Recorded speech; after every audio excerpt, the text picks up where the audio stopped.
So good evening everyone. शुरुआत करते हैं आज के सेशन की। Prachi, good evening. आवाज आ रही है हमारी? बोर्ड क्लियर दिखाई दे रहा है आपको? Hello Prachi, hello. चलिए, तो आज के सेशन की शुरुआत करने जा रहे हैं साथियों। देखिए, कल बात हो चुकी थी ट्रांसपोर्ट थ्रू प्लाज्मा मेम्ब्रेन, ये मामला चल रहा था इस पे। आज हम इसी में आगे बढ़ेंगे, कैसे ट्रांसपोर्ट होता है और कौन कौन से मोड होते हैं, किस प्रकार के क्वेश्चन इससे पूछे जाए। हेलो प्राची, क्या कह रही हैं आप? सब परफेक्ट है, सुनाई दे रहा है क्लियर?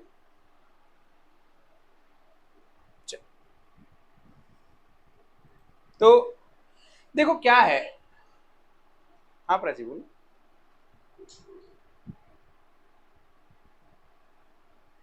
चलिए, एक्टिव ट्रांसपोर्ट की हम बात करेंगे। क्या है एक्टिव ट्रांसपोर्ट, कैसे लिखेंगे एक्टिव ट्रांसपोर्ट को? देखो, active transport against the concentration gradient, जब किसी चीज को, मॉलिक्यूल को ट्रांसफर किया जाता है प्लाज्मा मेम्ब्रेन के थ्रू, तब हमें एक्टिव ट्रांसपोर्ट पंप कर रहा है। बेसिकली क्या है? पंप करना। क्या मतलब? हायर कंसंट्रेशन से लोअर कंसंट्रेशन तरफ। धरती से हम पानी टंकियों तो कैसे पहुंचाते हैं? पंप के द्वारा पहुंचाते हैं। कैसे पहुंचाते हैं? पंप के द्वारा पहुंचाते हैं। उसके लिए हमें क्या देना पड़ता होगा? इलेक्ट्रिसिटी देना पड़ता होगा।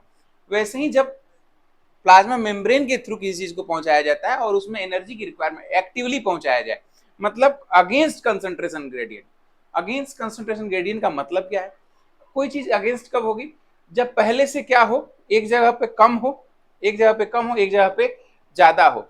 तो ज्यादा में और चीजें डाली जाए, अगेंस्ट कंसंट्रेशन ग्रेडियंट चीजें डाली जाए, तब उसे कहेंगे हम एक्टिव ट्रांसपोर्ट की आवश्यकता वहां पर पड़ेगी। लिखिए,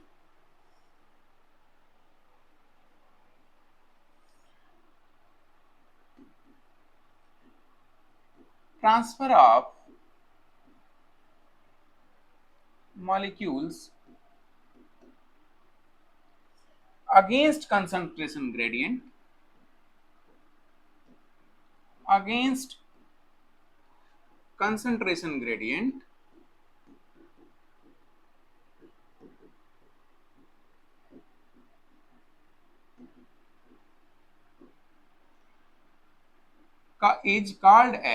is called as active transport, active transport. अब it requires energy, it requires energy। सही बात है भाई। पंप को चलाने के लिए तो हम दे सकते हैं बेसिकली क्या, इलेक्ट्रिसिटी दे सकते हैं। जमीन में पंप चलाने के लिए क्या करते हैं? पानी देने के लिए स्विच दबाते हैं, इलेक्ट्रिसिटी जाती है और पानी आने लगता है, मोटर चल जाता है। यहाँ भी वही होगा, लेकिन यहाँ पे इलेक्ट्रिसिटी कहाँ से मिलती है? यहाँ से एनर्जी कहाँ से मिलती है? Metabolic energy. कहाँ से मिलती है? Metabolic energy. Good evening Shivani, आवाज आ रही है हमारी आप तक? Good evening sir. Transfer of molecule against concentration gradient is called as active transport. It requires metabolic energy, it requires metabolic energy, metabolic energy in the form of ATP,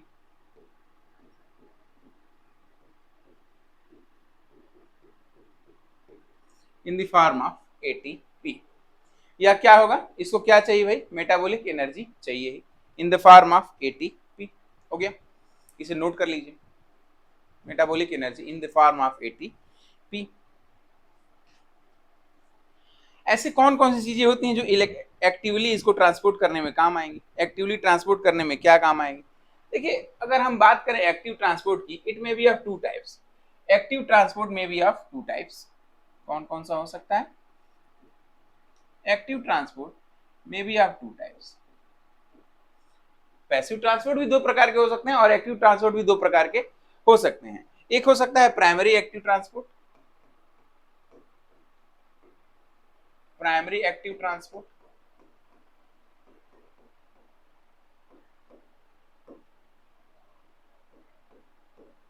और दूसरा होगा सेकेंडरी एक्टिव ट्रांसपोर्ट।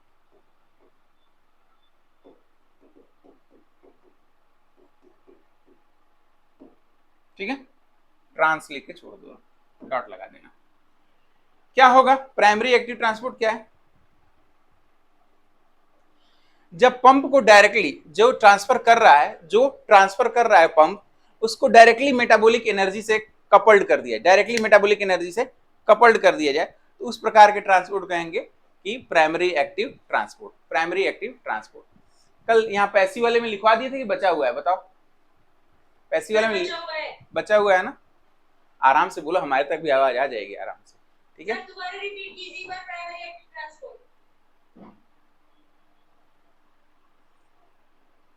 अभी तो आप यही लिख लो, बता रहे हैं।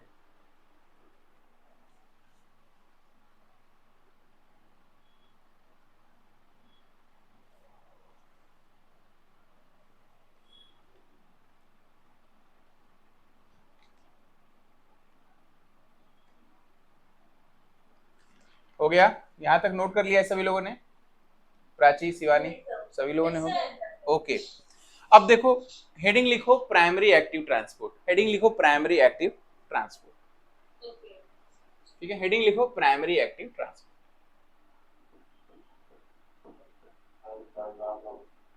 हाँ बताओ, क्या कह रहे हैं आप लोग?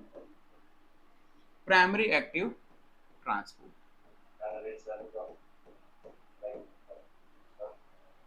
सॉरी प्राची, आपकी आवाज आ रही है, कुछ कहना चाह रही हैं आप? चलिए, प्राइमरी एक्टिव ट्रांसपोर्ट किसे कहेंगे? व्हेन, या देखो ऐसे लिखो, प्राइमरी का मतलब होता है डायरेक्ट, प्राइमरी का मतलब होता है यहां पर डायरेक्ट से। क्या मतलब होता है? मतलब डायरेक्ट ट्रांसपोर्ट, डायरेक्ट ट्रांसपोर्ट। पहला पॉइंट है, प्राइमरी का मतलब क्या होगा? डायरेक्ट। क्या डायरेक्ट का मतलब होता है? देखो, when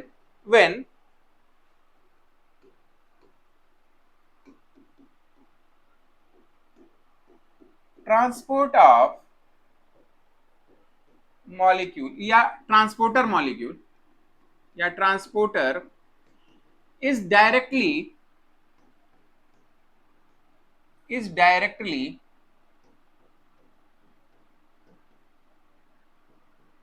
connected to the metabolic source या metabolic energy source, metabolic energy source।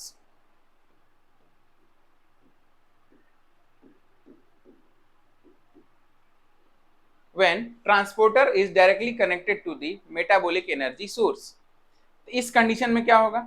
इस कंडीशन में प्राइमरी एक्टिव ट्रांसपोर्ट होगा। अब वो क्या है energy source? Such as ATP hydrolysis, such as ATP hydrolysis, such as ATP hydrolysis.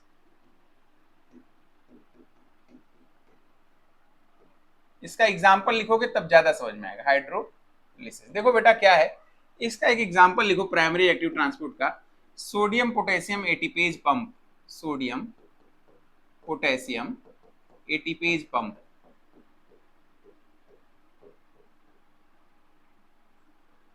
Sodium potassium ATPase pump क्या करता है बच्चा? कुछ नहीं, ऐसे नॉर्मल बना लो, एक सेल वॉल बना लो, एक सेल वॉल बना लो।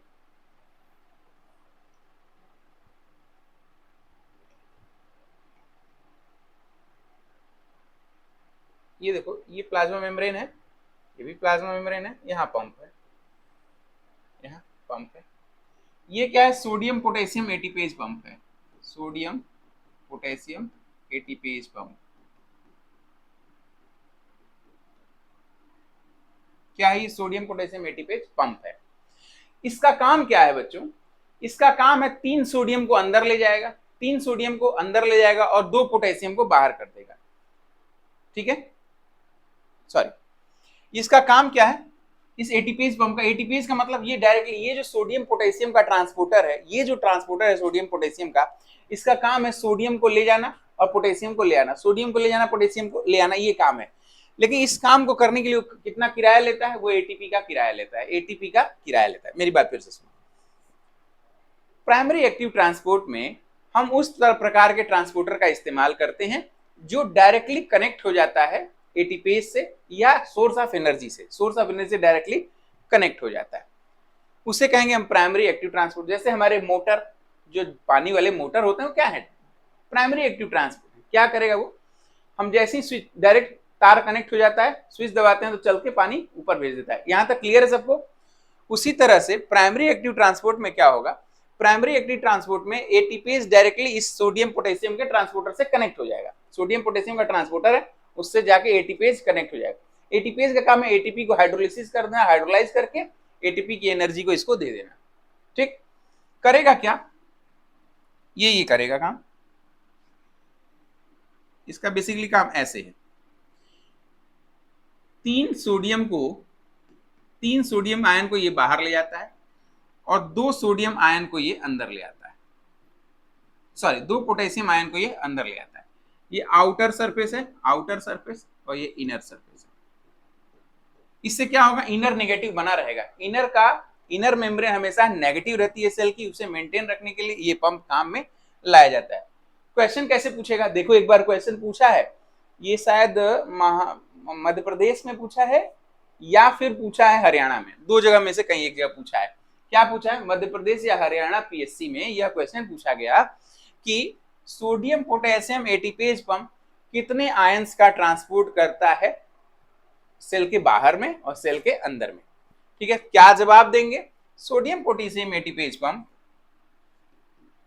स्टार लगा के लिखिएगा क्योंकि ये क्वेश्चन पूछा हुआ है। Sodium potassium ATPase pump can able to transport 3 sodium ion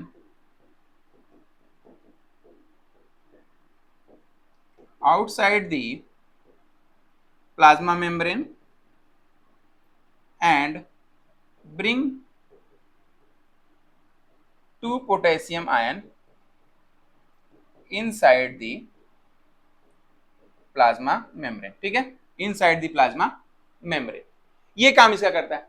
इससे फायदा क्या होगा, इससे जो सेल के इनर सरफेस है वह नेगेटिव बना रहेगा। लिख लीजिए, फॉर मेंटेनिंग दी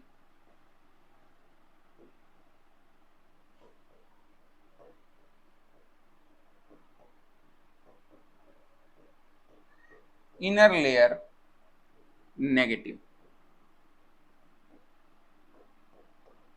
ये स्टार ला के लिखिएगा, ये कभी नहीं पूछा गया तो हो सके भविष्य में पूछे। ठीक, ये है हमारा डायरेक्ट, जैसा just like our water pump, Shivani, Prachi, Nidhi, बाकी जो भी बच्चे इसे देखेंगे, आप लोगों को यह बात समझ में आई क्या होता है primary active transport. When the transporter directly connected to the energy source, इसे कहेंगे प्राइमरी एक्टिव ट्रांसपोर्ट। समझ में आया प्राची, शिवानी, निधि? सर यहाँ पे हमें जो ट्रांसपोर्टर है एग्जैक्टली किस चीज को बोल रहे हैं, मतलब देखो क्या है ना, अलग अलग नाम के पंप हैं, हमारे बॉडी में, हमारे सेल मेम्ब्रेन पर बहुत सारे पंप पाए जाएंगे। क्या चाहिए, सोडियम पोटेशियम पंप नहीं, कैल्शियम पंप भी। ठीक है, बहुत सारे पंप है, वो ट्रांसपोर्टर है, वो पंप ही ट्रांसपोर्टर है। हम पंप को ट्रांसपोर्टर बोलें क्योंकि लेके जा रहा है, लेके आ रहा है, ट्रांसपोर्टर की तरह बिहेव कर रहा है। ठीक है, मोर कॉन्सेप्ट समझ में आया आप सबको कि प्राइमरी एक्टिव ट्रांसपोर्ट किसे कहा गया, व्हेन द ट्रांसपोर्टर या pump is directly connected to the energy source. Clear है? अब जब क्लियर है तो यह बात आप इसे मतलब दूसरे कलर की पेन से लिखिएगा, ये बहुत इंपॉर्टेंट है, क्वेश्चन पूछा हुआ है, हरियाणा में पूछा है या मध्य प्रदेश में पूछा है ये। ठीक है, और बहुत जल्दी का पूछा हुआ क्वेश्चन है, मुझे लगता है 2-3-4 महीने पहले एग्जाम हुए थे, असिस्टेंट प्रोफेसर का एग्जाम हुआ था, मैं बीच बीच में जाऊंगा एग्जाम देने। ठीक है, उस दिन क्लासेस नहीं होती, एग्जाम देता हूँ और आके क्वेश्चन सॉल्व कराता हूँ। तो ये क्वेश्चन पूछा हुआ क्वेश्चन है, प्लीज नोट इट डाउन। अब ऐसे कितने प्रकार के एटीपेज हो सकते हैं, बहुत प्रकार के हो सकते हैं। देयर आर 4 या 5 टाइप के हो सकते हैं, कुछ जो इंपॉर्टेंट है मैं लिखवा दे रहा हूँ। ठीक है, there are many type, sorry सब में थोड़ा लेट तो पता ही नहीं, मुझे कहाँ से शुरू किया है, कल आपने प्रैक्टिस करके गए थे। अच्छा हाँ, आप देर से आई हैं, जी ट्राई करिएगा कि निधि टाइम से आ जाए। ठीक है, जी, यहीं से कल यहाँ तक लिखे हुए थे हम लोग। ठीक है, जी please take the screenshot. Sir, अब वैसे तो पीडीएफ मिल जा रहा होगा आप लोगों को, पीडीएफ मिल जाए, ये भी मिल जाएगा। आप लोग ग्रुप में भी जुड़ गए हैं, हमारे ग्रुप में भी जुड़ गए हैं? जी सर। ठीक है, तो ये इसमें भी जुड़ जाइए, ये ले लीजिएगा इसका स्क्रीनशॉट, ये पढ़ा रहे थे। प्राइमरी एक्टिव ट्रांसपोर्ट का मतलब समझ गए। जरा टाइप ऑफ एटीपीज पंप, कितने प्रकार के इस तरह के पंप हैं भाई, इससे बड़े क्वेश्चंस पूछे जाते हैं। हमने बताया सोडियम पोटेशियम पंप, कितने टाइप है, टाइप ऑफ पंप्स, हेडिंग लिखिए type of pumps, type of ATPs transporter या type of pumps. Type of ATPs transporter, ATPs transporter या पंप, ठीक है। टाइप ऑफ एटीपीज ट्रांसपोर्टर या पंप, ठीक, टाइप ऑफ एटीपीज ट्रांसपोर्टर या pump, note करिए, type of ATPs transporter या pump. देखिए there are 4 type of ATPs transporter, there are 4 type of ATPs transporter. मैं हमेशा एक फ्लो चार्ट बनाने में भरोसा रखता हूं स्टूडेंट, आप लोग भी ये आदत बना लीजिएगा। इसका फायदा क्या है, इस तरह के फ्लो चार्ट जब डिस्क्रिप्टिव एग्जामिनेशन होते हैं तो वहां ये आकर्षित करेंगे, अट्रैक्ट करेंगे एग्जामिनर को आपकी राइटिंग स्किल्स पर, ठीक है। और अगर आपने सही लिखा तो पूरा नहीं पढ़ेंगे, वो इसी पे नंबर देके निकल जाएंगे आगे, क्योंकि एक कॉपी को जांचने में करीब 250 रुपये या 300 रुपये मिलते हैं, ठीक है, या शायद उससे भी ज्यादा मिलते हैं, मैं कम बता रहा हूँ, ठीक है। तो ये कहना गलत है हालांकि कि रुपए के लिए से नहीं, एक्चुअली वो लोग भाप लेते हैं कि अंदर मुद्दा क्या है, नहीं है, खत का मजमून भाप लेते हैं लिफाफा देखकर, तो वो लोग ये देख के जान जाएंगे आपकी जानकारी है। क्या अच्छी शायरी बोली, आप लोगों ने कुछ बोला ही नहीं भाई, उफ। ये कौन सा पंप है, ये पी टाइप ऑफ पंप है, पी पंप। क्यों जी, सुनाई दिया आप लोगों को?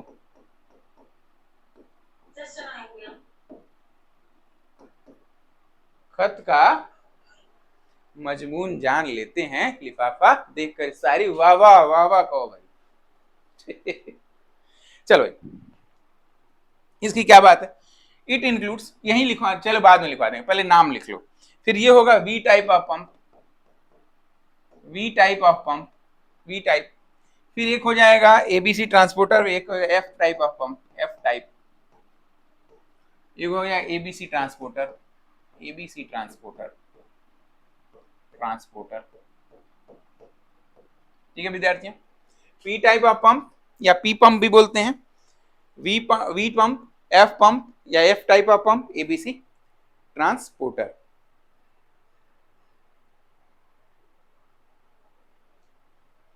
ये क्या करेगा भाई, क्या करेगा बेसिकली,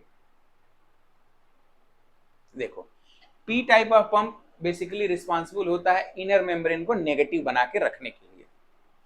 दीज पंप्स, या अलग एक पीस ले लेते हैं, हेडिंग डालो पी पंप या P type of pump, P type of pump या ट्रांसपोर्टर, एक ही बात है, ट्रांसपोर्टर। देखो विद्यार्थियों, इसमें लिखो कि these are responsible for maintaining the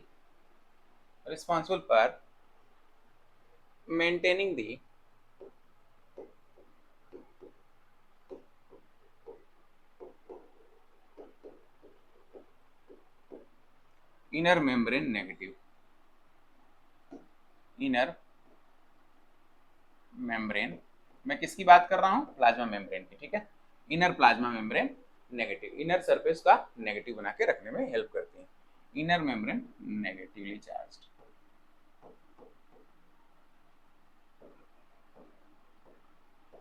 negatively charge.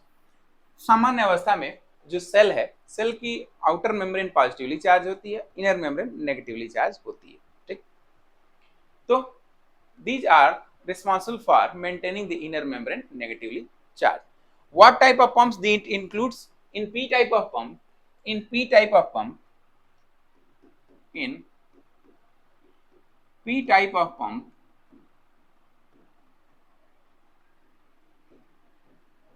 following pumps are included, following pumps are included.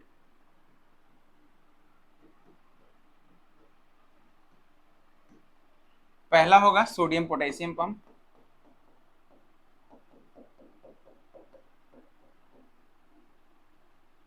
ठीक है। दूसरा होगा कैल्शियम पंप,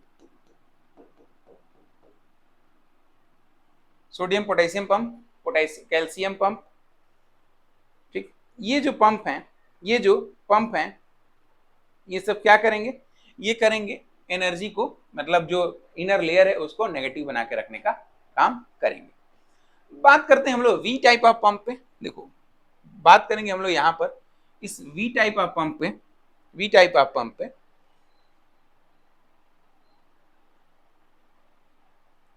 हेडिंग लिखिए वी टाइप ऑफ पंप।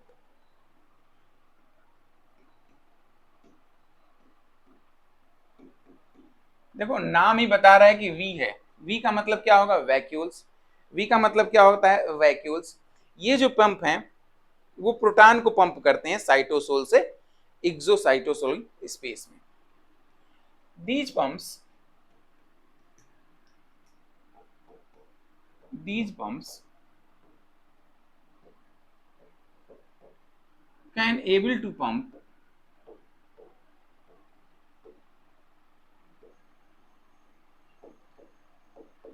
इसको ऐसे ना लिखें, अब यहाँ प्रोटॉन लिखो पहले, प्रोटॉन, देखो proton H plus, proton H plus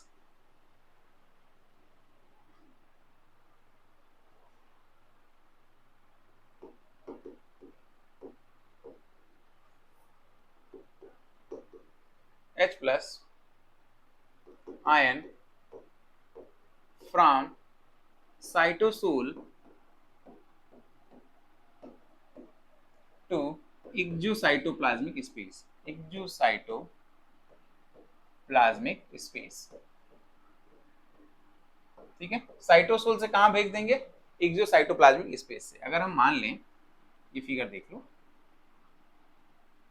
यहाँ पे एक प्रोटॉन का पंप है, इसने क्या किया, अंदर से प्रोटॉन को बाहर भेज दिया, अंदर से प्रोटॉन को बाहर भेज दिया।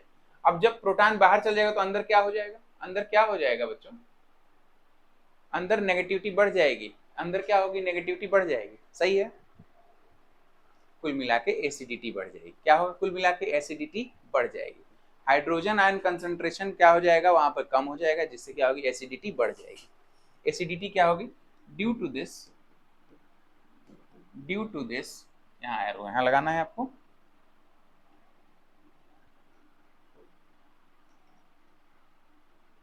Due to this acidity increase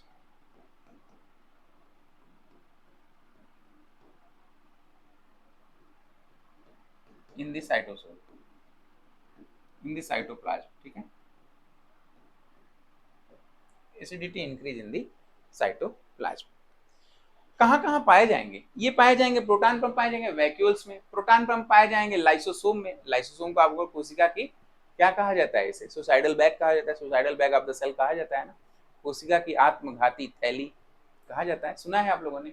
नीलम, निधि, शिवानी, प्राची, सुनाई दे रहा है, यस सर। आप लोग के पास बटन है, उस माइक को दबाते हैं तो उससे आवाज होकर सीधे आप हमसे वार्तालाप कर सकते हैं, ठीक है। नीलम पहली क्लास है आज आपकी, फर्स्ट है class. Where are you from, what are you studying right now. अच्छा हाँ, आप लोग से प्राची, आप तो एमएससी केमिस्ट्री है ना। Yes sir. अच्छा निधि, आपका क्या है क्वालिफिकेशन, केमिस्ट्री। यस केमिस्ट्री आप भी, जी सर। अरे वेरी गुड। और शिवानी आप, एमएससी ज़ूलॉजी है sir. Okay. Neelam,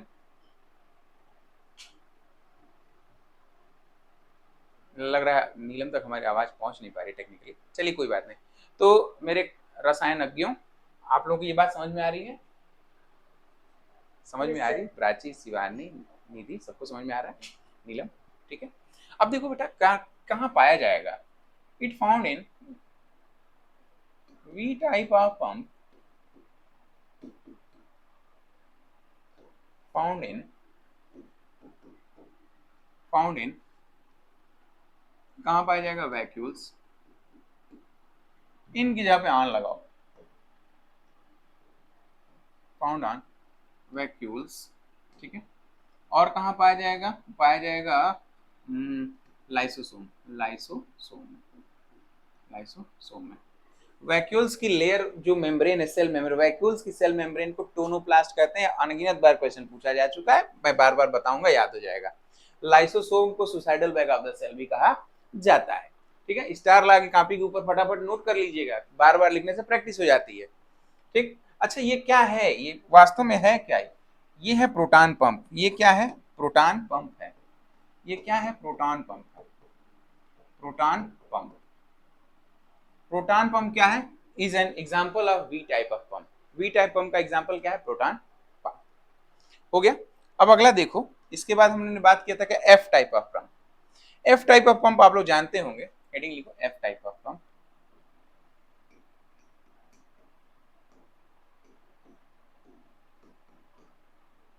F type of pump, ये माइटोकॉन्ड्रिया में पाया जाता है F0F1 पार्टिकल के रूप में। F0F1 पार्टिकल के रूप में पाया जाएगा। ठीक है,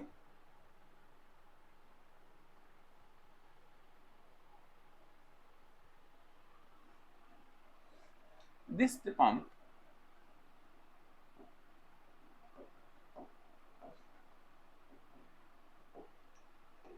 this pump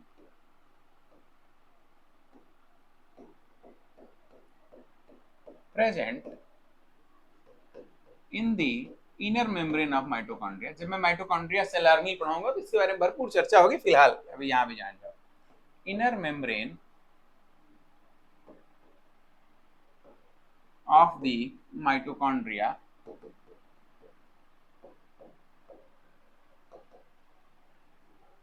as oxysomes, as oxysomes in mitochondria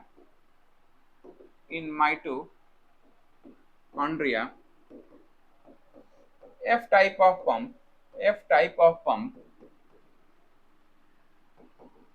is known as F0F1 particle। F0F1 particle याद आ रहा है आप लोगों को? कभी पढ़ा है आप लोगों ने माइटोकॉन्ड्रिया? Yes sir. तो ऐसे स्ट्रक्चर हल्का सा बना देते हैं। हालांकि माइटोकॉन्ड्रिया बहुत सुंदर बनाना चाहिए, बुरा ये भी नहीं बनेगा। आप लोग नोट्स अच्छे से बना रहे हैं ना? प्रॉपर बन रही है नोट्स आप लोगों की? मुझे नोट्स अच्छे से बनाना बहुत पसंद है। क्यों? नोट्स अच्छे से बनते हैं तो उसे दोहराने का मन करता है कि नहीं? ऐसा कभी आप लोगों ने ऐसा देखा कि जब नोट्स अच्छे से बनते हैं तो उसे दोहराने का मन करता है? ठीक है, देखो ये माइटोकॉन्ड्रिया की इनर मेम्ब्रेन है। ये क्या है? माइटोकॉन्ड्रिया की इनर मेम्ब्रेन है।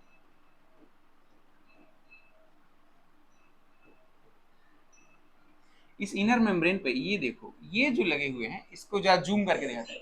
इस, हाँ, क्रिस्टी, इसको जो अंगुली लाइक स्ट्रक्चर होता है उसको क्रिस्टी बोलते हैं। अंगुली लाइक जो स्ट्रक्चर बन जाता है इनर मेम्ब्रेन की फोल्डिंग्स को ही क्रिस्टी कहते हैं।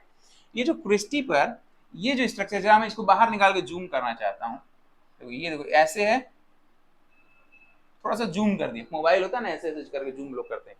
ठीक है, ये जो रॉड सा दिखाई दे रहा है ये F0 है, ये जो यहाँ दिखाई दे रहा है F1 है। F1 है, गौर करना, जो सीधा दिखाई दे रहा है F0 और जो गोल दिखाई दे रहा है F1 है, उल्टा है यहाँ पर। ठीक है, वास्तव में यही क्या है? F टाइप ऑफ पंप है। ये क्या है? F type of pump. F type of pump है। काम क्या है? ATP production. क्या करेगा? यही घूमेगा तो क्या बनेगा? एटीपी बनता है। याद आ रहा है आप लोगों को? अरे भाई साहब, जे विद्यार्थी तो भाई मजा ही आ गया। Function of F0F1 particle is ATP production. ATP synthesis कर देना ज्यादा अच्छा शब्द है, synthesis.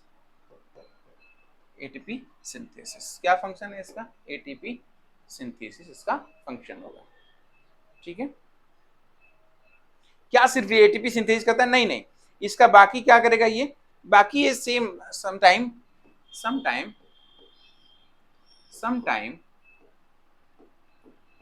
F type of pumps behave like V type of pump या work like V type of pump।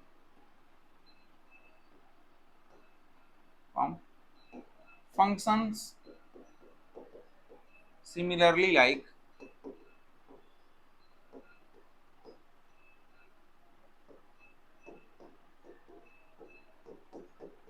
V type of pump, ठीक है, similarly like V type of pump, ठीक है,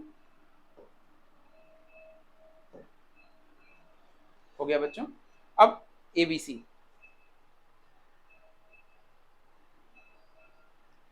एबीसी यहाँ देखिए अब आप लोग, हमने इनकी बात कर ली, अब हम बात करने जा रहे हैं एबीसी ट्रांसपोर्टर। एबीसी ट्रांसपोर्टर का फुल फॉर्म है ATP binding cassette. ATP binding cassette, cassette देखा है आप लोगों ने? एक जमाना था जब रील वाले कैसेट चला करते थे, देखा है कभी cassette? Yes sir.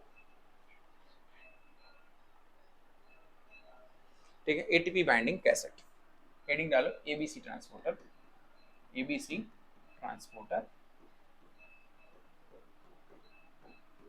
ATP binding cassette. ATP binding cassette क्या होता है, इसका काम बेसिकली क्या है, ये सारी चीजें। ABC binding cassette, ABC binding cassette, देखो एबीसी बाइंडिंग कैसेट का काम बेसिकली पंप करना है लार्जर मॉलिक्यूल्स को, पंप करना है लार्जर मॉलिक्यूल्स को across the plasma membrane, across the plasma membrane. They can, larger molecule का क्या मतलब होता है? अभी तक हमने पढ़ा केवल आयंस, क्या केवल आयन ही ट्रांसपोर्ट होते हैं सेल मेम्ब्रेन के थ्रू? नहीं बच्चों, ग्लूकोज भी तो ट्रांसपोर्ट होता है। बड़े बड़े जो भी मटेरियल है, ग्लूकोज हो सकता है, एमिनो एसिड्स हो सकते हैं, और भी बहुत है। ग्लूकोज तो खैर ग्लूकोज के लिए तो और भी ग्लूट ट्रांसपोर्टर हो सकते हैं, बट अगर हम एबीसी बाइंडिंग कैसेट की बात करें तो उसके लिए एमिनो एसिड को हम लोग कर सकते हैं इसके थ्रू ट्रांसफर, और बहुत सारी चीजों को कर सकते हैं इसके थ्रू ट्रांसफर। लिखिए, they can able to transport larger size of molecule, large size molecules like amino acids,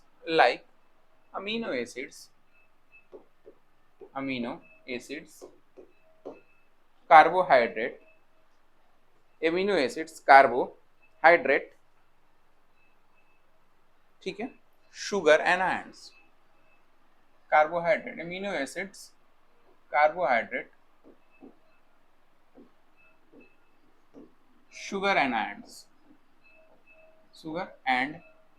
ions, ions के लिए बहुत सारे और भी हैं, लेकिन इसके थ्रू भी किया जा सकता है, बहुत सारे इसके भी हैं, लेकिन इसके थ्रू यह भी ट्रांसपोर्ट किए जा सकते हैं, ठीक है। यह हो गया टाइप ऑफ पंप्स, नोट कर लिया सभी लोगों ने? किसी विद्यार्थी को छूटा तो नहीं? बोलो। अब हम बात करेंगे पैसिव ट्रांसपोर्ट के बारे में। पैसिव ट्रांसपोर्ट के बारे में देखो, हम लोग कल यहां तक चर्चा तो हो ही चुकी थी, लेकिन लिखवाना रह गया होगा। यहाँ पे देखो, ट्रांसपोर्ट की बात हुई, एक्टिव ट्रांसपोर्ट पूरा कंप्लीट हो चुका है। एक्टिव ट्रांसपोर्ट से मतलब क्या रहा कि वो है सभी ट्रांसपोर्ट जिसमें क्या होगा, जो पंप है वो डायरेक्टली अटैच हो जाते हैं एनर्जी सोर्स से, और एनर्जी सोर्स से अटैच होकर के डायरेक्ट क्या कर सकते हैं, ट्रांसपोर्ट का काम कर सकते हैं। The transport where pump can able to attach directly with energy source, ठीक है, called as active transport. Passive transport क्या होगा, no need of energy, because ये कंसंट्रेशन के अगेंस्ट न जाके कंसंट्रेशन को फॉलो करता है, ठीक है। सेकेंडरी एक्टिव ट्रांसपोर्ट नहीं करना हुआ नहीं है क्या अभी? प्राइमरी हुआ, अच्छा हाँ चलो सेकेंडरी करा दें, हाँ सेकेंडरी छूटा हुआ है ना, चलो सेकेंडरी करा दें। हेडिंग लिखो secondary active transport, secondary active transport.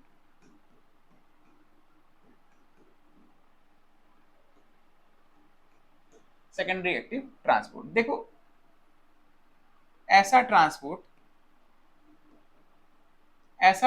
होगा, इसमें खर्चा तो लगेगा। एक्टिव ट्रांसपोर्ट है तो खर्च तो हो रहा है, एनर्जी तो खर्च हो रही है, या कुछ ना कुछ टैक्स तो लग ही रहा है, कुछ ना कुछ टैक्स तो ले रहा है। इसमें दो तरह का सेकेंडरी एक्टिव ट्रांसपोर्ट में भी आप टू टाइप्स, क्या होगा, सिम पोर्ट और एंटी पोर्ट, सिम पोर्ट और एंटी पोर्ट दो तरह के हो सकते हैं सेकेंडरी एक्टिव ट्रांसपोर्ट। क्या होगा इसमें, इसमें यह दोनों अटैच हो जाते हैं एक साथ, दोनों अटैच हो जाते हैं एक साथ, इनडायरेक्ट ट्रांसपोर्ट है। इन दिस टाइप ऑफ, लिख लो, in this type of, in this type of transport, ठीक, in this type of transport, active transport में जो प्राइमरी था वो डायरेक्ट था और ये क्या होगा, इनडायरेक्ट होगा, indirect. In this type of transport the exergonic reactions are coupled with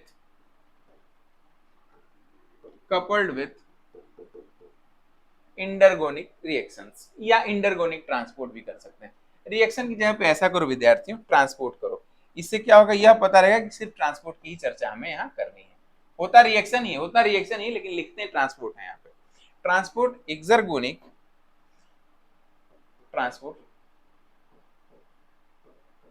transport are coupled with endergonic transport.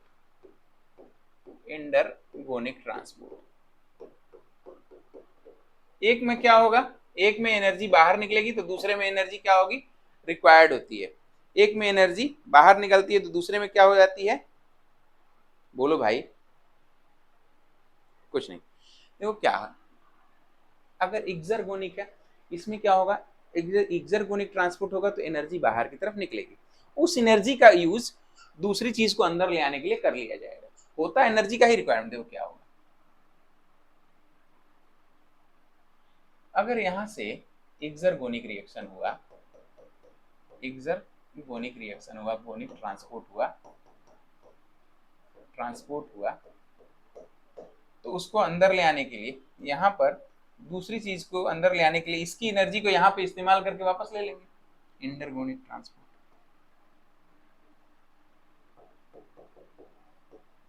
इंटरगोनिक transport,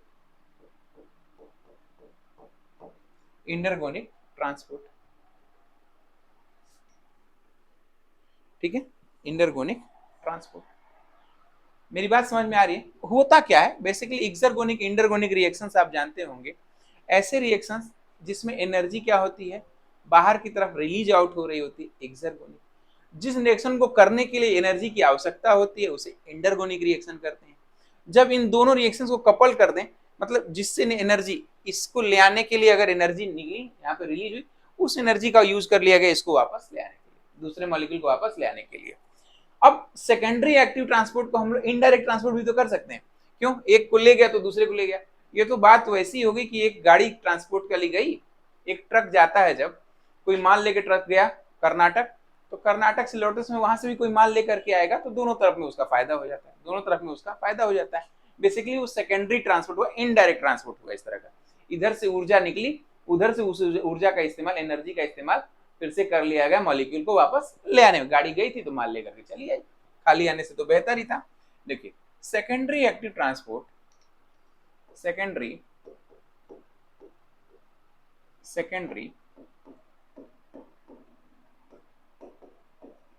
transport is a type of indirect transport. It may be of two types.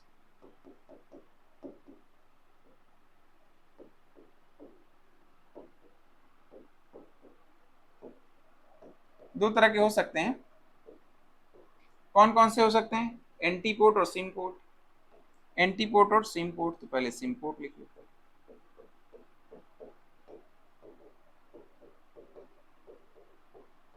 Antiport और symport note कर लिए, फिर लिखवाते हैं।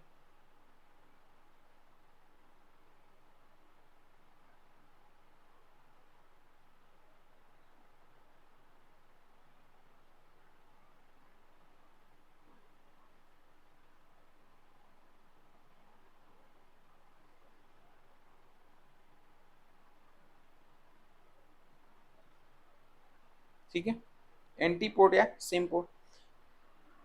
देखो क्या होगा इसमें, देखो रिएक्शन का स्ट्रक्चर देखोगे तो आप समझ जाओगे। इस परिस्थिति में दोनों चीजें अंदर की तरफ ली जाएंगी, दोनों चीज बाहर एक अंदर नहीं होगा। जब एक बाहर एक अंदर होगा तब एंटीपोड हो जाता है। सिम्पोड में दोनों मॉलिक्यूल बाहर से अंदर लिए जा रहे हैं, बाहर से अंदर लिए जा रहे हैं, मतलब दोनों की डायरेक्शन सेम है, मतलब दोनों की डायरेक्शन सेम है, ट्रांसपोर्ट का डायरेक्शन सेम है, ट्रांसपोर्ट का डायरेक्शन सेम है। यहां पर क्या होगा एंटीपोड में, यहां पर ट्रांसपोर्ट का डायरेक्शन डिफरेंट है, यहां पर ट्रांसपोर्ट का डायरेक्शन क्या हो जाएगा, डिफरेंट। एक बाहर जा रहा है तो दूसरा अंदर की तरफ आ रहा है। एंटीपोड में डायरेक्शन चेंज हो जाती है, एंटीपोड में डायरेक्शन चेंज हो जाती है, मतलब मॉलिक्यूल का जो मूवमेंट हो रहा है अगर सेम डायरेक्शन में होगा तो सिम्पोड, एंटीपोड होगा जब डिफरेंट डायरेक्शन में होगा। Transport occur in same direction,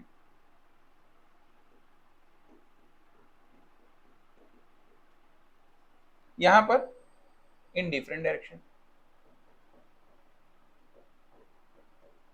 transport occur in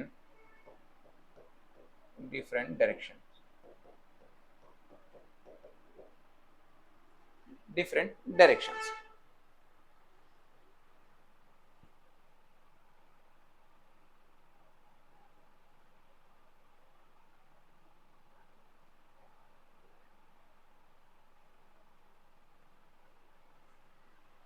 अब आप इसको कैसे क्लियर करोगे, देखो सिम्पोड का कैसे कॉन्सेप्ट है, एंटीपोड तो खैर फिर भी समझ में आ रहा है कि चलो एक गया एक आ गया तो एक्सर्गोनिक इंटरगोनिक कपल्ड हो गया।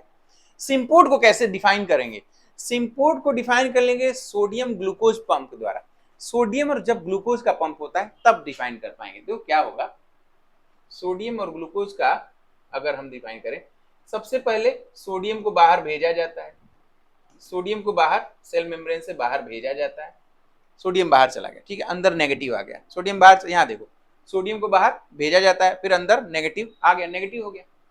अब ये जब सोडियम बाहर चला गया तो ये जाएगा बाहर और जा करके जुड़ जाएगा ग्लूकोज के साथ, सोडियम ग्लूकोज जुड़ जाएंगे आपस में, ग्लूकोज जुड़ जाएंगे और ये अब आ जाएगा, सोडियम ग्लूकोज अंदर की तरफ आ गए, सोडियम ग्लूकोज अंदर की तरफ आ गए, ग्लूकोज अंदर की तरफ आ गए, सोडियम ग्लूकोज अंदर की तरफ आ गए, सोडियम बाहर चला गया, ग्लूकोज अंदर की तरफ आ गया। लेकिन साथ में कौन आ गया, साथ में ग्लूकोज के साथ क्या आ गया, सोडियम भी तो आया, साथ में ग्लूकोज के साथ क्या आया, सोडियम भी आया है।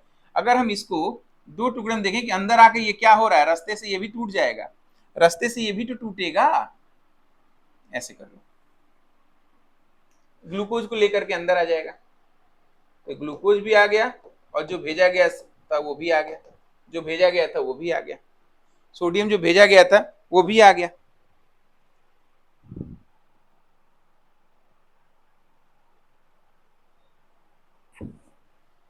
मेरी बात समझ में आ रहे हैं, सिम्पोर्ट गए एक फिगर ये भी बनाएगा सिम्पोर्ट के साथ ही, सिम्पोर्ट के साथ ही यह काम किसने किया था, ये तो भाई चलो सोडियम पोटेशियम पंप ने किया हो, सोडियम पोटेशियम पंप ने चलो ये काम कर लिया, कोई भी कर दी ये काम।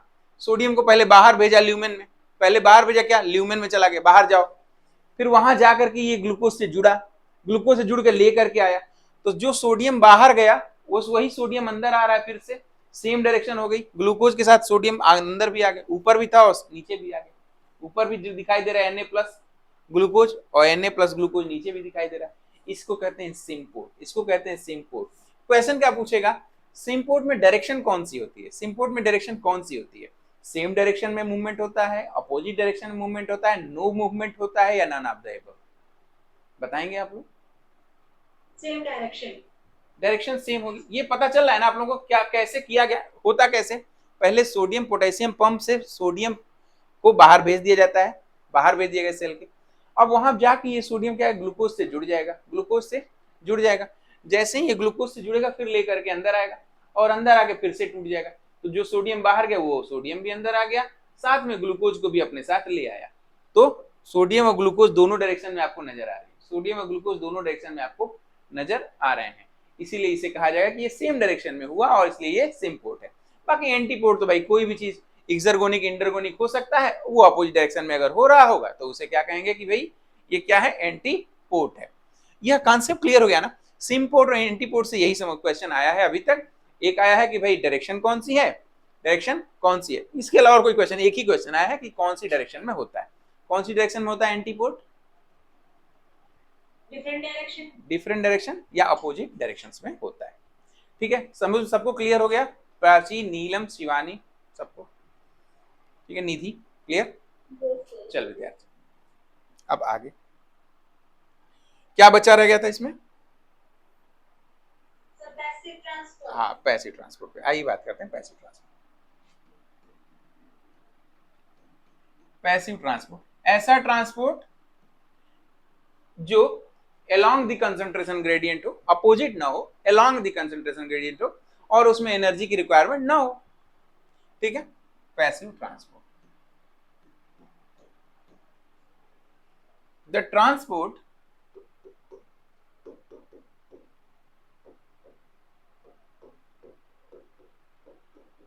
occur along the concentration gradient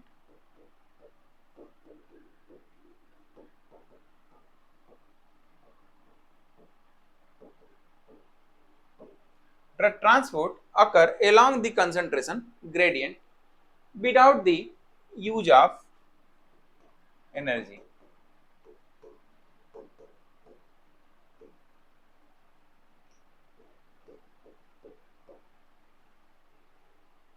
use of energy, तो हमने कल बैंक वाली बात बताई थी आप लोगों को। It may be of two types. अगर हम पैसिव ट्रांसपोर्ट की ही बात करें तो पैसिव ट्रांसपोर्ट दो तरीके से हो सकता है। एक तो भाई चैनल प्रोटीन के थ्रू हो या कैरियर प्रोटीन के थ्रू, चैनल कर लो CHANNEL, चैनल प्रोटीन के थ्रू या कैरियर प्रोटीन के थ्रू, चैनल प्रोटीन के थ्रू या कैरियर प्रोटीन के थ्रू।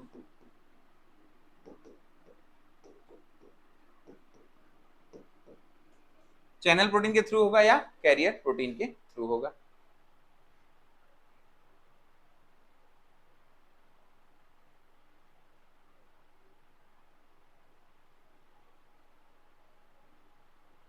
हो गया,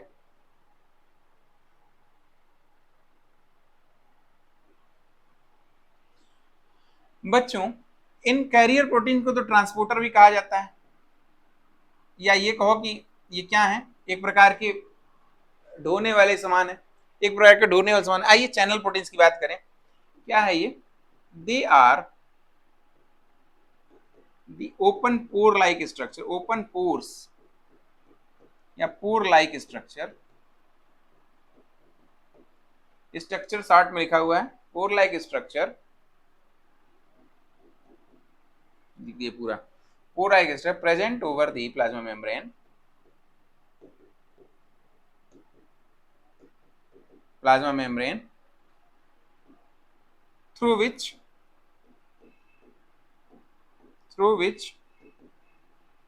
molecules of appropriate, भाई देखो कोई छेद है, कोई छेद है, उसके थ्रू कौन सी चीज आराम से आ जा सकती है, जो एप्रोप्रिएट साइज की हो, जो एप्रोप्रिएट साइज की हो, जिसके ऊपर एप्रोप्रिएट चार्ज हो। अच्छा ये बताओ, बैंक में हम लोग जब जाते हैं तो चैनल, कल बताया था ना कि हम लोग लेटरल एंट्री नहीं हो सकती, ऐसे करके एंट्री होती है, ध्यान दिया था। मतलब अगर पोर्स के थ्रू, चैनल के थ्रू जाना है आपको तो आपको एप्रोप्रिएट साइज का बनना पड़ेगा। अब ऐसे सीना तान के तो अंदर नहीं जा सकते, घूमना पड़ेगा, हल्का झुकना पड़ेगा, दबना पड़ेगा, स्क्वीज होना पड़ेगा। ठीक है, they are the open pore like structure present over the plasma membrane through which molecules of appropriate size and charge can travel या can move, molecules of appropriate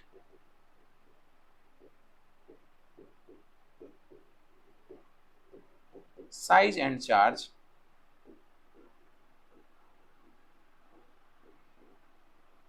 can move,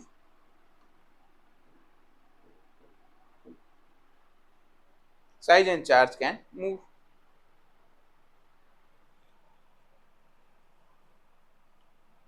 ठीक है, size and charge can move।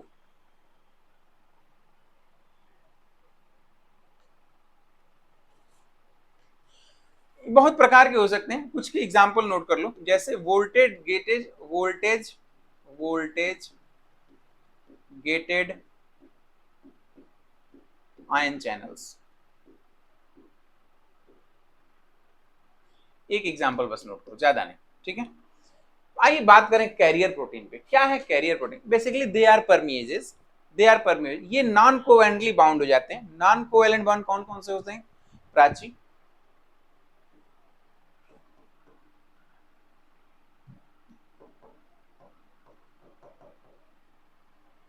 देखिए फिर से सुनिए, carrier protein के through कैसे होगा, देखो कैसे बताऊं, कभी वैष्णो देवी गए हैं आप लोग?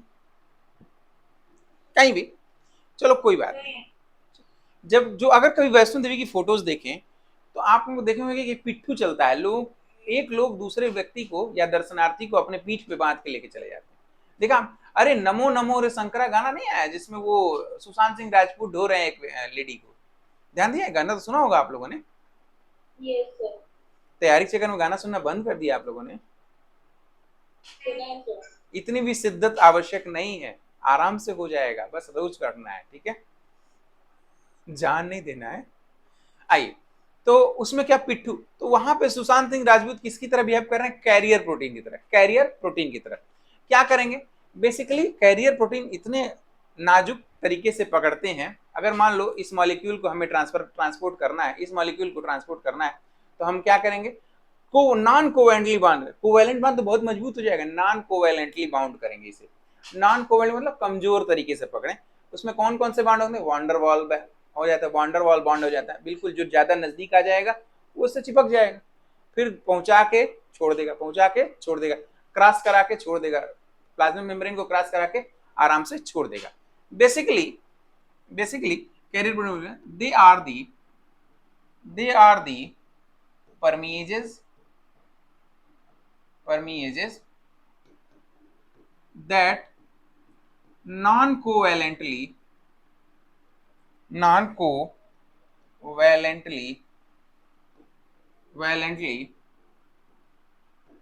attached to the molecules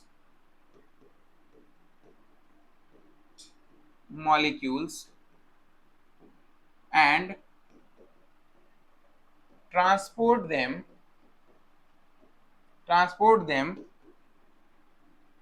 across the plasma membrane,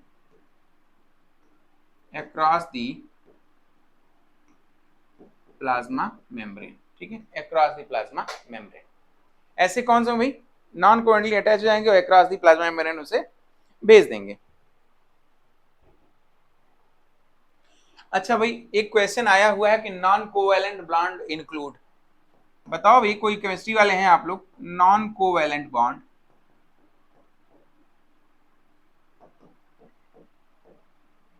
include, question आया हुआ है, बताइए। नहीं याद आ रहा है? नहीं याद आ रहा है तो आराम से कह सकते सर याद नहीं आ रहा।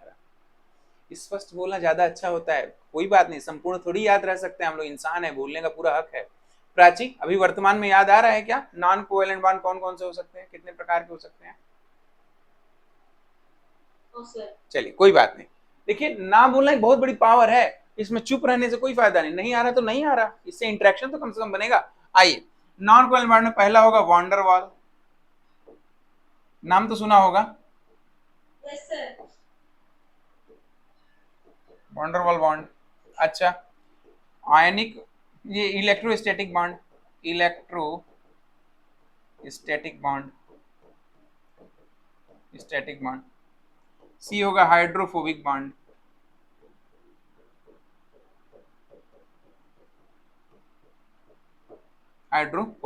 ये तीनों क्या है? ये क्वेश्चन पूछा हुआ है, स्टार लगा लीजिएगा, ये क्वेश्चन कई बार पूछा हुआ है, ठीक है निधि? अच्छा, एक कैरियर प्रोटीन से और क्वेश्चन आया है, एक बड़ा फेमस है भाई, अगर ग्लूकोज को ट्रांसपोर्ट करने के लिए एक ट्रांसपोर्टर होता है, ग्लूट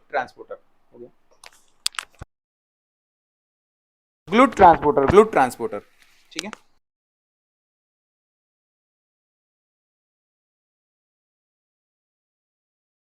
आइए लिखिए examples of carrier proteins. Heading है एग्जाम्पल ऑफ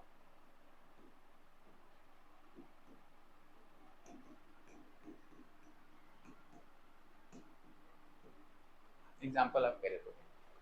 प्राची, शिवानी, निधि, आप सबको समझ में आ रहा है ना? कहीं कुछ दिक्कत तो नहीं हो रही? नहीं सर। सबको क्लियर है? बस। ठीक है। मोर ओवर ऐसा लग रहा है ना कुछ नया सीख रहे हैं, नई नई चीजें सीख रहे हैं हम लोग। Yes sir. जब क्वेश्चन सॉल्व कराएंगे तो आप लोगों को ज़्यादा इसमें मज़ा आएगा। ठीक है, अभी तो बहुत दिनों तक हम लोग साथ में रहेंगे। आप लोगों को तो पूरी पूरी बायोलॉजी ही करनी है ना? जी सर। ठीक। एग्जाम्पल ऑफ कैरियर प्रोटीन, इसमें देखो एक ग्लूट ट्रांसपोर्टर, हेडिंग डालो ग्लूट ट्रांसपोर्टर, GLUT सब कैपिटल से रहेगा बच्चों। ग्लूट ट्रांसपोर्टर क्या होता है? इसका फुल फॉर्म है ग्लूकोज ट्रांसपोर्टर। ग्लूकोज ट्रांसपोर्टर, हाँ बेटा।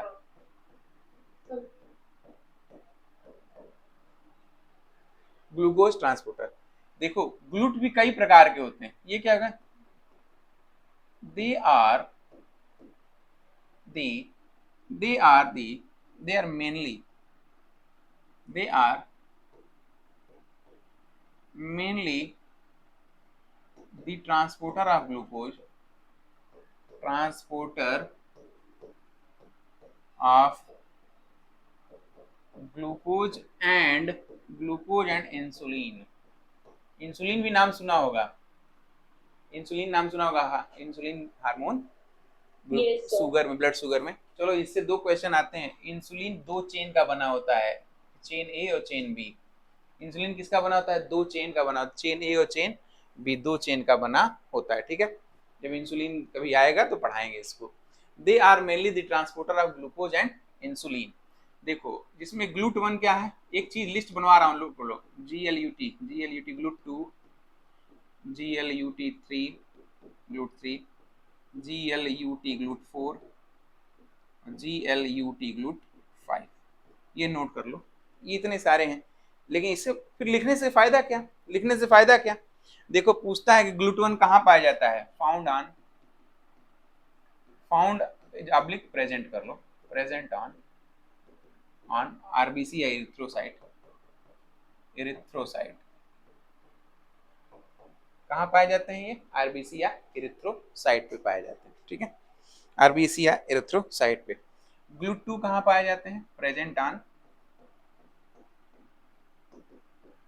On liver. ठीक है, GLUT three present on brain, GLUT three present on brain. दिमाग को एनर्जी देने के ग्लूकोज जो पहुंचता है वो किस ट्रांसपोर्ट के थ्रू चलता है? दिमाग की कोशिकाओं में जब एनर्जी डाला या ग्लूकोज डाला जाता है तो कौन सी कोशिकाएं डालती हैं? GLUT three transporter. कोशिकाओं में कौन डालता है? GLUT three transporter. अरे बहुत देर के बाद यदुराज कहाँ थे भाई? बालक गुड इवनिंग, कहाँ थे? सब ठीक है? चलो वीडियो मिल जाएगा, बहुत इंपॉर्टेंट चल रहा है, कई बार क्वेश्चन पूछा हुआ है। ठीक, चलो फिर ग्लूट फोर क्या करेगा? देखो ग्लूट फोर कहाँ कहाँ पाया जाएगा? कई जगह पाया जाता है, ये भी कई बार पूछा है, ये तो पूछा ही पूछा है,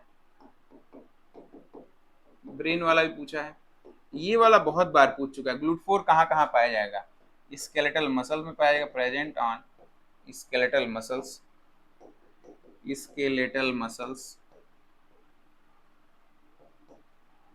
present on skeletal muscles, adipose tissue, intercellular vesicles, adipose tissue, adipose present on adipose tissue, adipose tissue। और कहाँ पाया जाएगा? इंटर ये वेसल्स में,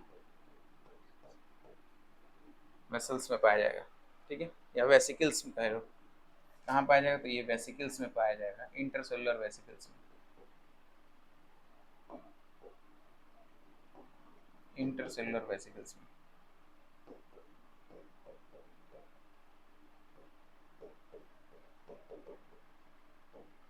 ठीक है, इंटरसेलुलर वेसिकल्स में पाया जाएगा। अच्छा बच्चों, GLUT5 क्या काम करेगा? GLUT5 करेगा, अच्छा GLUT5 का काम क्या है? GLUT5 is the transporter of insulin. It transport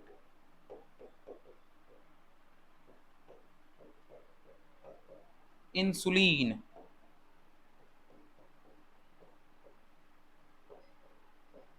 ठीक है, GLUT4 जो है, GLUT4 क्या करता है? इंसुलिन। बाकी सब किसका है? ग्लूकोज के हैं। ये बाकी सब के सब किसके हैं? ग्लूकोज के हैं।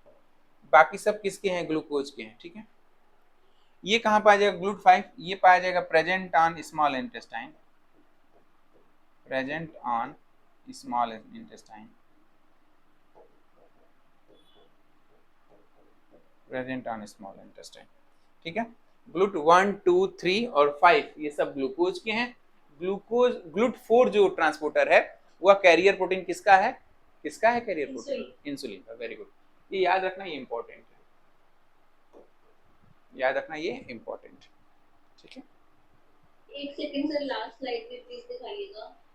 यही लास्ट है। इससे पीछे वाली सर, जहाँ पे हमने चाइल्ड प्रोटीन का लिखा था।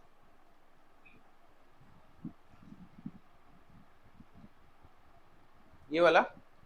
ये सर, ये वाला। ओके सर, ठीक है। अभी ठीक है, चलो एक बार फिर से, ये हो गया, अब ये हो आगे, अब इसके आगे। तो इस तरह से हमने समाप्त कर लिया है अपना प्लाज्मा मेम्ब्रेन। ठीक है, प्लाज्मा मेम्ब्रेन बहुत सारी चीजें हम लोगों ने पढ़ ली है। अब हम लोग उसके अंदर की चीजें पढ़ने जा रहे हैं हम लोग प्रोटोप्लाज्म के बारे में। हेडिंग डालिए प्रोटोप्लाज्म। ठीक है, नया टॉपिक है प्रोटोप्लाज्म। आपको उम्मीद करता हूँ समझ। हाँ बेटा। सर अभी तक कितना हुआ सर? मैं कितने पेज रोक के करूँ? 10 पेज का तो स्लाइड ही हो गई, 10 तो स्लाइड ही हो गई है। ठीक है ना, मुझे लगता है 5 के आसपास छोड़ दो, 5 के आसपास छोड़ दो। ठीक है, या ऐसा करो, हाँ जहाँ तक लिखे थे ना कल, जहाँ तक कहाँ तक लिखे? कैरियर प्रोटीन तक लिखे होगे, जी सर। तो वहाँ के बाद 5 छोड़ दो, 4 या 5 छोड़ दो। ठीक है, तो अब मैं ये नहीं पता कि तुम छोटा लिखते हो या बड़ा लिखते हो। ठीक है, अगर हमारे जैसा लिखते होगे तो तुम्हें लगभग 5 पेज लग जाएंगे। जी सर, आपकी 2 स्लाइड सर मैं एक पेज पे लिख देता हूँ, एक स्लाइड को एक पेज पे लिख लेते हैं आप लोग, पूरा हो जाता है। आप लोग की नोट्स बन रही है प्रॉपर ना? कहीं कोई छूट तो नहीं रहा किसी का? क्योंकि अपने पास देखो क्लास के बाद सिर्फ और सिर्फ नोट्स ही बचेगी अपने पास। ठीक है, और ये जो वीडियोस हैं वो मिल जाएंगे आप लोगों को। चलिए, मेरा तो सर ये 2 पेज में ही आ गया। बहुत छोटा लिखती हैं भाई आप तो। माइक्रोस्कोप का इस्तेमाल कर रही हैं आप? नहीं सर, नॉर्मल भी लिखती हूँ। हाँ, नहीं आपका नॉर्मल लग रहा है, हमसे भी छोटा है, बहुत ज्यादा छोटा आप लिखते हैं। ठीक है, चलिए, बाकी प्राणियों का भी सबका 2 पेज में आ गया सबका। वाह, नहीं सर, मेरा तो 5 पेजेस में ही आया है। 5 में ही आया भाई। मैं इंसानों की बात कर रहा था, माइक्रोस्कोपिक लिखने वालों की बात नहीं कर रहा था। ठीक है सर, पेज माने बोथ साइड सर। यार, पन्ना, अब देखो हिंदी में हमारे यहाँ पन्ना को बोथ साइड कहते हैं, पेज को एक साइड कहते हैं।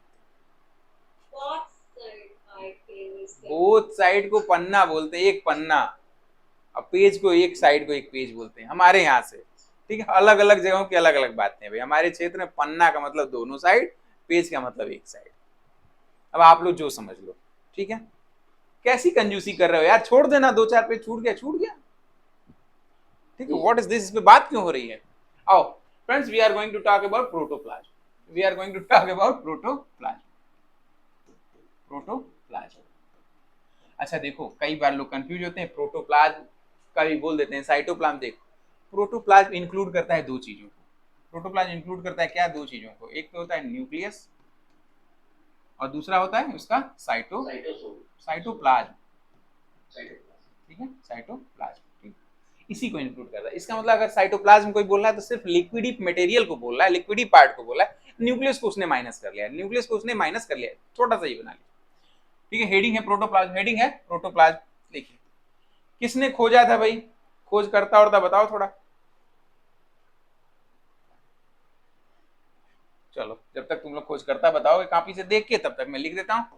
It is the viscous fluid like structure, fluid like substance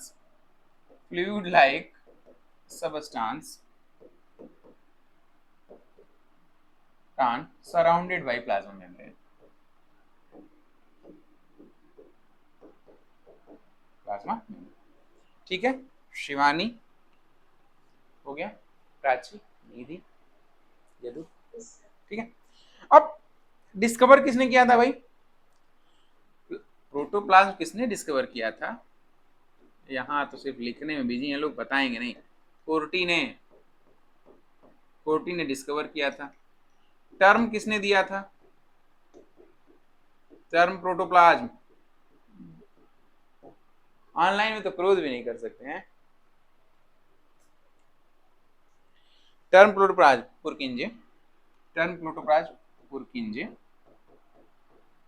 याद आ रहा है? लिखवाया गया है, हालांकि पूरी लिस्ट है आप सबके पास है। नहीं है सर। कम ऑन, ऐसा ना कहो। क्यों प्राची, नहीं लिस्ट ही नहीं है आपके पास? शिवानी है आपके पास? थोड़े से लिखवाए थे सर आपने। थोड़े से मतलब कितने से? नहीं सर, आपने उसको पूछे थे ना सर, तो वो लिखेंगे सर। चलो कोई बात नहीं, अब याद दिला देना, कल की क्लास में फिर से कुछ लिखवा देंगे, हो सके लिखवाओ। क्यों ये लिखवाया नहीं था क्या? हमारे पास तो पूरा पूरा नोट्स है, आपके पास हमने बताया होगा, हो ही नहीं सकता। फिर सर आपने फर्स्ट क्लास में करवाया था। फर्स्ट क्लास में करवाया तो था, पहली बिस्मिल्लाह ही उसी से किए थे हम। देखो न्यूक्लियस, क्लास लगाई नहीं थी। अरे फर्स्ट क्लास नहीं करी हमने, फर्स्ट क्लास छुट्टी हुई है। फर्स्ट क्लास छूट गई है आपकी? Yes sir. जी सर। ओके, बायोटेक का लिंक आया था सर। अच्छा अच्छा, कोई बात नहीं। बायोटेक नहीं, ये सेल बायोलॉजी चल रहा है। नहीं सर, उसका लिंक आया था सर फर्स्ट क्लास में। अच्छा, गलत लिंक चला गया था क्या आप लोगों का? सर पता नहीं सर, जो आया था सर। चलिए खैर कोई बात नहीं, हम फिर से कल लिखवा दें, ठीक है। ये पूछा भी था कल ही, परसों क्लास में पूछ पूछ के लिखवाए भी तो थे। हाँ सर, थोड़े से लिखवाए थे आपने। अच्छा, तो अब किसी दिन मैं हैवी लिखवा दूंगा, ऐसे नोट हो जाएगा, एक एक प्लांट पर एक एक बढ़ाऊंगा, ऑर्गेनिल सबका नोट हो जाएगा। चलो तो चलो चलो आ जाओ, ठीक है भाई। अभी तो सर जवाब नहीं आया सर हमारे से। अच्छा, वही मैं सोच रहा हूँ यार कि इतने ज्ञानी बच्चों को पढ़ाने के बावजूद नहीं आ रहा है जवाब। चलो भाई, प्रोटोप्लाज्म, टर्म प्रोटोप्लाज्म किसने दिया? पुरकिंजे ने। पुरकिंजे ने एक थे सारकोड नाम दिया था। द टर्म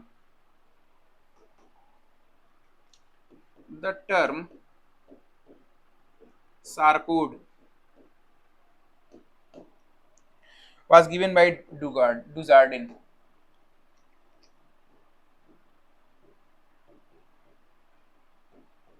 ये छोटे छोटे इतनी बार पूछे गए हैं ना, कह नहीं सकते, बहुत बार पूछे, याद रख लेना इसे। वाट गिवन बाय डुजार्डिन, ठीक है।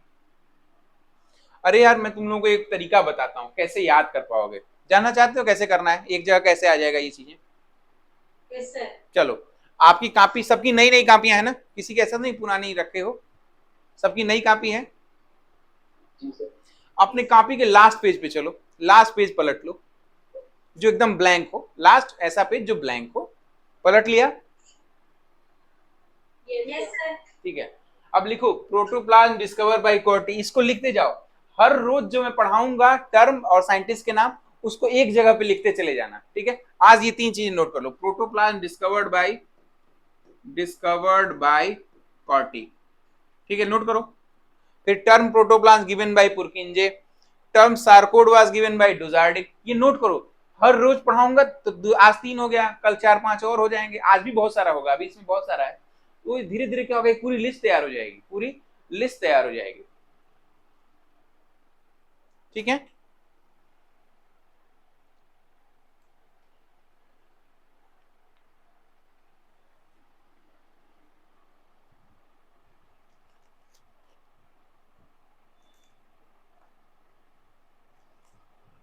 पूरी लिस्ट तैयार हो जाएगी।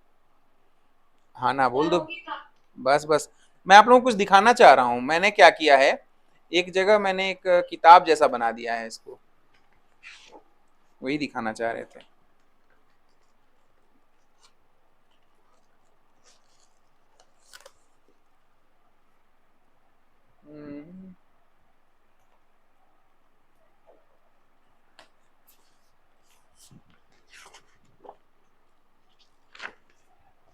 एक सेकंड रुकना बेटा।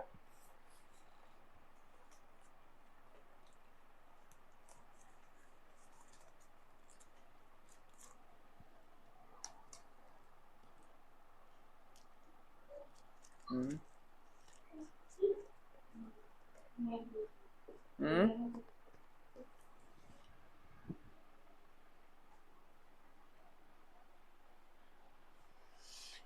गॉड,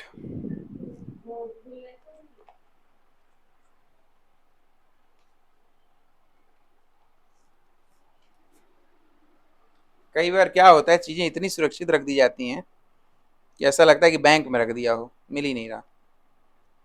और कोई बात नहीं, क्या मैंने क्या किया है, मैं अल्फाबेटिकली अरेंज कर दिया है, जितने पूरी किताब में यूनिट वाइज मैंने निकाला, पढ़ते गए इसी तरह से, जिस टेक्निक से मैं आप लोगों को बता रहा हूँ। पूरी किताब में जितने साइंटिस्ट हैं जो उन्होंने टर्म किया और कौन सी डिफिनीशन दी, डिफिनीशन भी अगर ए से नाम होता है तो ए से, बी से तो बी से, सी से तो सी से, यूनिट वाइज। सेल मेम्ब्रेन में ऐसा, सेल बायोलॉजी में हो गया, प्लांट फिजियोलॉजी हो गया, सबको यूनिट वाइज करके एक बुकलेट टाइप की बना दी, पब्लिश हो जाएगी कुछ दिनों में, लेकिन पूरी की पूरी बुकलेट बन चुकी है हमारे पास। तो एक इतनी मोटी है, मैं वही आप लोगों को दिखाना चाह रहे थे, संयोग से कहीं रख दिया हूँ, फिर मुलाकात होगी उसके, मिलेगी तो हम आपको दिखाएंगे, ठीक है। हाँ ना, कुछ तो बोलो। जी सर। ठीक है, यदुराज, एक हमारी किताब है इसी तरह से, a compendium of fungal terminology, a compendium of fungal terminology.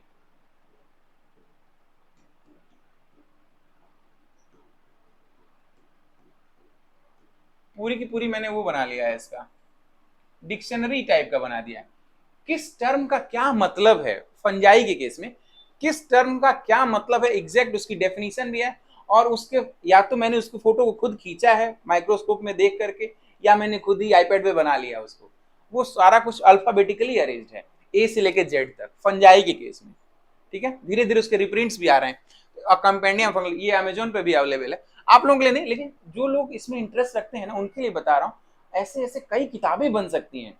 मैंने पूरी पूरी टर्मिनोलॉजी एक जगह नोट कर ली है, थोड़ा समय लगता है, लेकिन आप लोगों का भी बन जाएगा, ऐसे ही पीछे जैसे मैं बताया हूँ, नोट करते चले जाना। नोट कर लिया आप लोगों ने ये वाला? जी sir.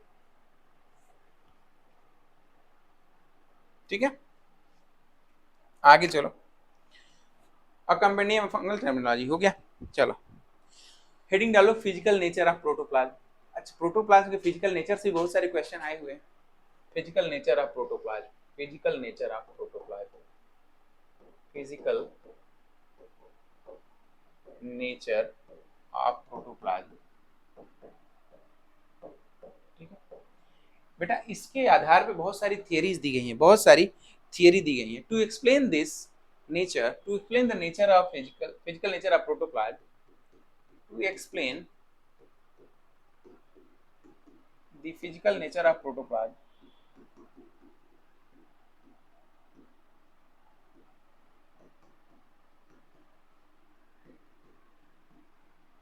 many theories have been given,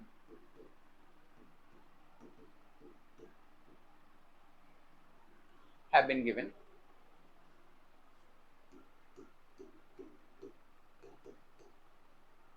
जो पहली थियरी आती है वो थियरी है हमारी रेटिकुलर थियरी। हेडिंग डालो, रेटिकुलर थियरी, रेटिकुलर थियरी। आपसे कैसे क्वेश्चन पूछेगा, रेटिकुलर थियरी का कौन प्रतिपादन किया था, किसने दिया था reticular theory? Klein and Carnoy ने, given by Klein and Carnoy, given by KLIN, Klein, EIN sorry, Klein and Carnoy, कॉर्नॉय।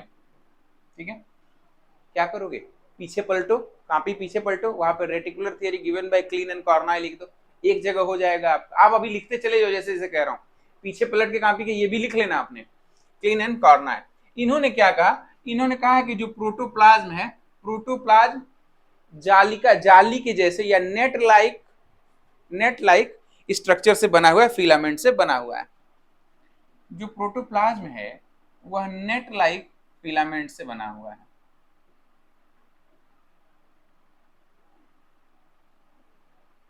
किससे बना हुआ है? नेट लाइक फिलामेंट से बना हुआ।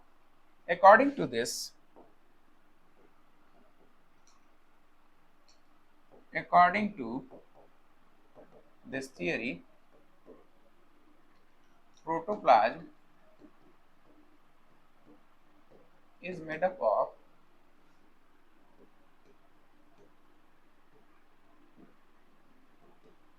net like protoplasm is made up of net like filaments. बस इतना ही था, नेट लाइक फिलामेंट, बस इतना ही था। अगला, फिर इसके बाद एक थियरी और आई, उन्होंने क्या किया कि एल्वियोलर थियरी, एल्वियोलर थियरी, क्या कहा एल्वियोलर थियरी ने, alveolar theory, alveolar theory given by, alveolar theory given by Butschli. कितना प्यारा नाम है बुस्चिली, ऐसा लग रहा है कोई डिश आ रही हो खाने वाली। सॉरी नो ऑफेंस, बस ऐसे ही हंसी के लिए कह रहे थे। बुस, BUTSCH EILI, बुस्चिली, ठीक है। किसने दिया था एल्वियोलर थियरी, बुस्चिली ने, बुस्चिली ने, ठीक है, बुस्चिली ने दिया था। क्या कहा इन्होंने, इनका ये कहना था, आप लोगों ने कभी सर्फ घोला है, कपड़े धुलते हो आप लोग? Yes sir. ऐसा तो नहीं होता कि आप लोग निकाल के फेंक देते हो, नया परचेस कर लेते हो, राजा महाराजा, ठीक, ऐसे ही बचा। जब तुम लोगों ने सर्फ घोला होगा तो कुछ झाग जैसा बनता है उसमें, यस सर। उस झाग को आप लोग गौर से देखोगे तो छोटे छोटे गोल गोल गोल गोल स्ट्रक्चर दिखाई देते हैं, दिखाई देते हैं, बबल्स। उसी Yes, sir. उसी बबल को इन्होंने एल्वियोलाई बोला, इसी बबल को उन्होंने एल्वियोलाई बोला, और उन्होंने कहा कि जो प्रोटोप्लाज्म है वह झाग का बना हुआ है और उसमें बहुत सारे बबल्स पाए जाते हैं। फिर से सुनो, एल्वियोलर थियरी में बुस्चिली ने कहा कि प्रोटोप्लाज्म जो है झाग का बना हुआ है, झाग का मतलब उसका क्या कहते हैं उसे, फोम का, जहाँ ना फोम फोम बन जाती, फोम का बना हुआ था, उसमें छोटे छोटे सर्कुलर स्ट्रक्चर बनते हैं जिसे एल्वियोलाई कहा जाता है, ठीक है, अकॉर्डिंग टू दिस थियरी। क्यों यदुराज, समझ में आ रहा है ना?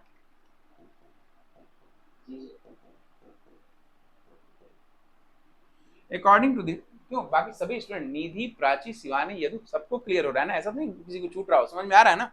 ऐसी कोई बहुत टिपिकल चीज भी है नहीं। हाँ बोलो बोलो। आ रहा है sir. Protoplasm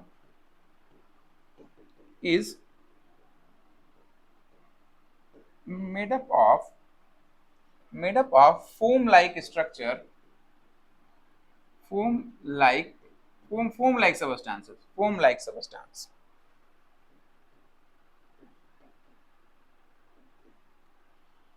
in which globular alveoli are present, alveoli are present, globular alveoli are present, globular alveoli are present। अगर हम चाहो कहें ऐसे बना दें, ऐसे बना दें,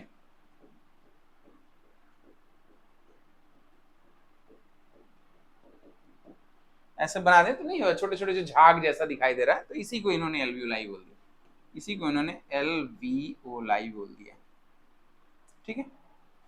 अच्छा, वास्तव में किसका माना जाता है प्रोटोप्लाज्म, किसका है? Sol gel concept, sol gel concept माना गया है, यही सही कोलाइडल सोल्यूशन है, एक प्रकार का कोलाइडल सोल्यूशन है प्रोटोप्लाज्म, क्या है? Colloidal solution. आगे चलें, यस सर। Yes sir. तीसरा granular theory, granular theory given by Altmann,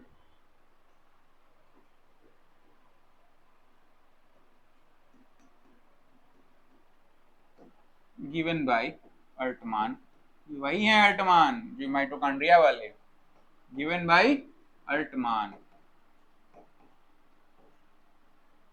given by Altmann, ठीक है, गिवन बाय अल्टमान। इन्होंने क्या कहा, जो प्रोटोप्लाज्म है वो ग्रेनुलर स्ट्रक्चर से बना हुआ है, बस इतना ही था।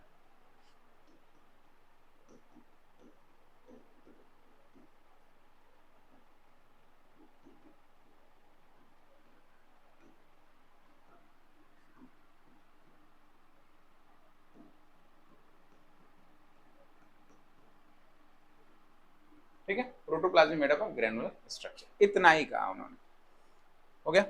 चौथा, चौथा कोलाइडल थियरी, कोलाइडल थियरी, ये इंपॉर्टेंट है बेटा, स्टार लगाना।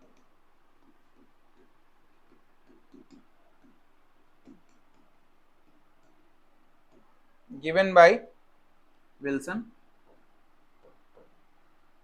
Given by Wilson, Wilson given by Wilson, ठीक है 1925 गिवन बाय विल्सन 1925 में विल्सन साहब ने बताया कि कोलाइडर का बना होता है, ठीक है।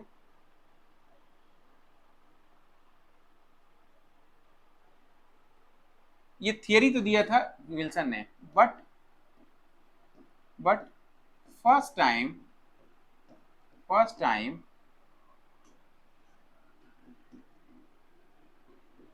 Colloidal nature of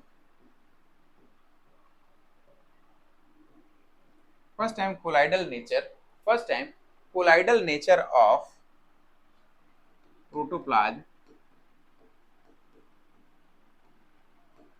is explained by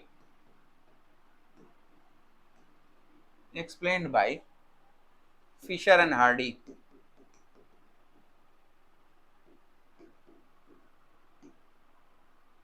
Fisher and Hardy कब किया था? 1894 1899 में, 1894 1899 में फिशर एंड हार्डी ने। 1925 में तो थियरी आई थी ना, कोलाइडल थियरी आ गई थी, 1925 में आ गई थी कोलाइडल थियरी, ठीक। फिशर एंड हार्डी ने बताया था पहली बार कि जो प्रोटोप्लाज्म है वो कोलाइडल सस्पेंशन का या कोलाइडल सॉल्यूशन का बना होता है। लिखो, अकॉर्डिंग टू कोलाइडल थियरी,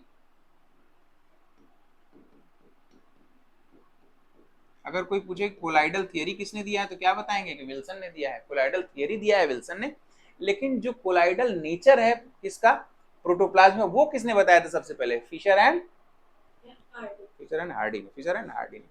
तो according to colloidal theory, protoplasm is made up of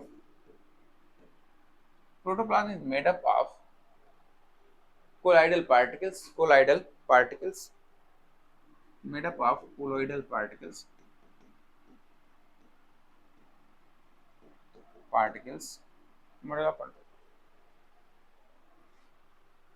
bracket में लिख लेना सस्पेंशन ऑफ, ये बताएंगे भाई कोलाइडल पार्टिकल किसका बना होता है। तो colloidal particle suspension of water, protein, lipid and other macromolecules. Suspension of water, protein, lipid and other macromolecules. अगर इनको मिला दिया जाएगा तो क्या बन जाएगा? कोलाइडल सॉल्यूशन,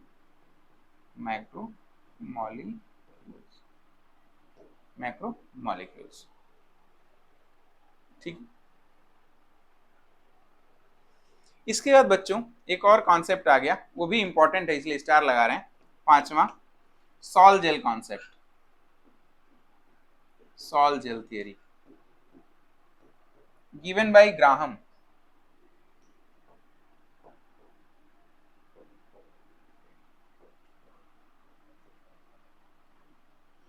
कभी आप लोगों ने दही को महा है, मथा है, दही मथते हुए किसी को देखा है मक्खन निकालने के लिए? Yes sir. ठीक, कभी लोगों ने देखा होगा। अगर आप लोग गौर करेंगे तो जब मथी हुई दही को मथते हैं तो एक ऐसा सिचुएशन आता है कि मक्खन ऊपर तैरने लगता है और नीचे जो है पिघला हुआ हिस्सा पाया जाता है। तो जो पिघला हुआ हिस्सा है वो क्या है? उसका जो पिघला हुआ हिस्सा है वो क्या है? सॉल है। और जो जेल क्या है? ऊपर जो मक्खन तैर रहा है वो जेल है। और अगर जब मक्खन को गर्म करेंगे तो फिर से वो पिघल जाएगा, मक्खन गर्म करें तो फिर से पिघल जाएगा।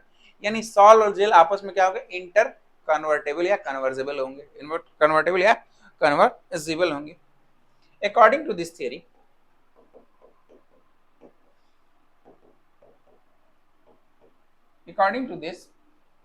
सर एक बार ये सोशल थ्योरी गिवन बाय दोबारा रिपीट करिए, नाम इसका समझ नहीं आ रहा मेरे को।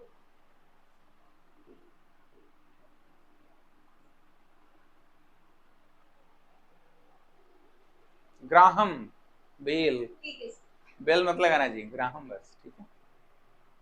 ठीक है प्राची, समझ में आ रहा है? Yes sir. According to this theory,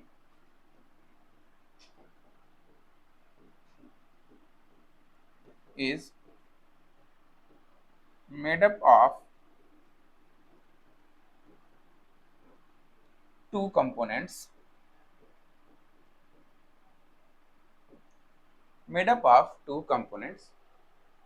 one salt, another gel.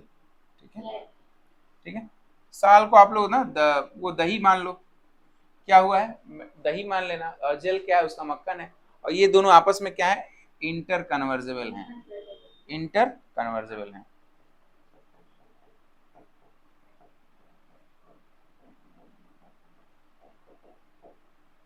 Inter कन्वर्जेबल, ठीक है। यहां तक लिखना है। अब इसके बाद की क्लास होगी कल, आज के लिए बस इतना ही, ठीक है। Now questions are welcome. अगर किसी विद्यार्थी को कुछ पूछना है तो आप हमसे क्वेश्चन पूछ सकते हैं। किसी को कुछ पूछना है?